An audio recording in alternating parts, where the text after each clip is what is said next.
Students returned to classrooms in Syria on Sunday after the country's new rulers ordered schools to be reopened.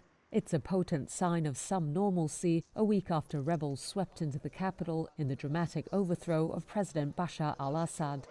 At this boys' high school in the capital Damascus, students cheered and clapped as the flag adopted by the new authorities was raised. The school's secretary said it was fully equipped, having spent the past few days preparing to welcome the children back again. While this Arabic teacher spoke of a young student's big hopes and ambitions, which can now be nurtured as they return to classrooms. Officials said most schools around the country were opening on Sunday.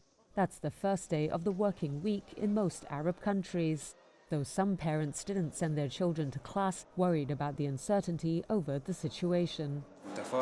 This student said he was optimistic and very happy. "I used to walk in the streets scared that I would get drafted to military service," he said. Syria's de facto new leader, Ahmad al-Sharaa, faces a huge challenge to rebuild the country following 13 years of civil war. Global and regional powers are still working out a new stance on the country a week after Shara's group Hayat Tahrir al-Sham, or HTS, toppled the Iran and Russia-backed Assad government.